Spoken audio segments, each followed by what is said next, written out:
السلام علیکم ورحمۃ اللہ وبرکاتہ۔ وعلیکم السلام ورحمۃ اللہ وبرکاتہ۔ جی آپ کا نام؟ مبشرہ پروین۔ مبشرہ پروین، کس ضلع سے؟ ارریہ۔ ارریہ۔ چلیے آپ ٹیسٹ دینے کے لیے تیار ہیں؟ جی۔ تو آپ کو تو معلوم ہے کہ آج سبق نمبر 8 تک ٹیسٹ لینا ہے اور کچھ سوال قواعد سے بھی ہے، تو میں آپ سے ٹیسٹ لینا شروع کرتا ہوں۔ چلیے سب سے پہلے ہم کو آپ بتائیے کہ نذیر احمد کہانی جو ہے اس کے لکھنے والے کون ہیں؟ مرزا فرحت اللہ بھائی۔ جی، اور جس تحریر میں لکھنے والا ظریفانہ رخ اختیار کرے اسے کیا کہتے ہیں؟ ظریفانہ مضمون کہتے ہیں، تنقیدی مضمون کہتے ہیں، یا اور بھی کچھ؟ تنقیدی۔ سوچ لے۔ ظریفانہ مضمون۔ جی چلیے آگے ہمیں بتائیے، اگلا سوال میں آپ سے پوچھ رہا ہوں کہ میاں دانی شعر پڑھنے میں کیسی غلطیاں کرتے تھے؟ میاں دانی شعر پڑھنے میں اعراب کی غلطی کرتے۔ میاں دانی شعر پڑھنے میں اعراب کی غلطیاں کرتے تھے۔ اچھا، اور ہمیں بتائیے کہ مولوی صاحب کے پڑھانے کا کیا طریقہ تھا؟ مولوی صاحب کا پڑھانے کا طریقہ یہ تھا کہ پہلے وہ مطلب شاعری سے پڑھ کر خود سنتے تھے، پھر اس سے وہ پڑھا کر سمجھاتے تھے۔ جی جی۔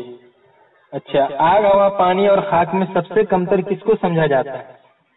آگ، ہوا اور پانی میں سب سے کمتر خاک کو سمجھا جاتا ہے۔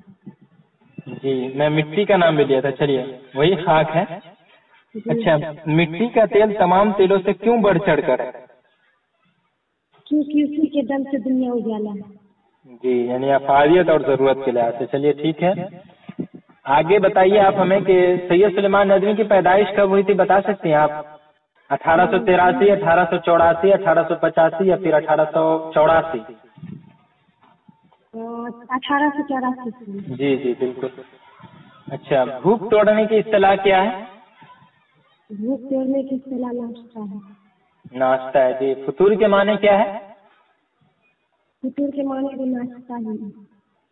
اچھا، ایک ہوتا ہے احدی اور ایک ہوتا ہے احادی، تو ہم کو آپ بتائیں دونوں کا مطلب آپ بتائیں۔ مطلب احدی جو ہے اس کا معنی سست اور کاہل ہوتا ہے۔ جی، سست اور کاہل، جی، اس کا معنی اکیلا ہوتا ہے۔ اکیلا ہوتا ہے، جی، یعنی احدی کے معنی سست اور کاہل اور احادی کے معنی اکیلا ہوتا ہے۔ جی۔ چلیے آپ ہمیں بتائیے کہ یہ جو ہے قلعی کھولنا اور قلعی پھیرنا کے معنی میں کیا فرق ہے، یعنی اس کے معنی بتائیں آپ ہمیں، قلعی کھولنا اور قلعی پھیرنا۔ قلعی کھولنا کا معنی کسی کے عیب کو ظاہر کرنا اور قلعی پھیرنا کا معنی کسی کے عیب کو چھپانا۔ انشائیہ کیا ہے کہ مصنف کون ہے؟ انشائیہ کیا ہے کہ مصنف وزیر اعظم ہے۔ وزیر اعظم ہے، اور یہ کیا ہے؟ یہ مضمون ہے۔ مضمون ہے۔ اچھا، اور نذیر احمد کی کہانی جو ہے وہ کیا ہے؟ نذیر احمد کی کہانی ناول ہے۔ نذیر احمد کی کہانی، وہ نذیر احمد کی کہانی ناول کیسے ہے؟ وہ اگر میں آپ سے پوچھتا کہ نذیر احمد جو ہے وہ کیا ہے تو آپ بتاتے کہ ناول نگار ہے، لیکن میں جو پوچھا ہوں کہ وہ نذیر احمد جو کہانی ہے وہ خاکہ ہے۔ خاکہ ہے، جی بالکل۔ اچھا، آگے میں آپ سے پوچھتا ہوں ہجرت سبق جو ہے اس کے لکھنے والے کون ہیں؟ احمد جمال پاشا۔ احمد جمال پاشا، جی بالکل۔ اچھا، بنجاروں کو اور کس نام سے جانا جاتا ہے؟ خانہ بدوش کے نام سے۔ اچھا، یہ کس کے مقابلے میں مہذب انسان معذور ہے؟ خانہ بدوش کے نام سے۔ جی جی۔ ہر ملک ملک ماس سے کیا مراد ہے؟ ہر ملک میرا ملک ہے اور یہاں کی ساری زمین ہماری۔ جی، ہر ملک ملک ماس یعنی اس سے مراد ساری زمین ہماری ہے، بس اتنا کہیں آپ، ملک ماس کا مطلب بتانا تھا آپ کو۔ چلیے ٹھیک ہے، آگے ہمیں بتائیے کہ ہجرت انشائیہ کی کیسی صنف ہے؟ شعری صنف ہے یا نثری صنف ہے؟ جی جی نثری صنف، ٹھیک ہے۔ اچھا، آگے ہمیں آپ بتائیے کہ خانہ بدوش کے قافلے جو ہے وہ کس طرح سفر کرتے ہیں؟ یہ میں مختصر سوالات سے پوچھ رہا ہوں۔ چھوٹا بچہ سب آگے رہتا ہے اور مطلب بڑے لوگ پیچھے رہتے ہیں۔ جی چلیے، اچھی بات ہے۔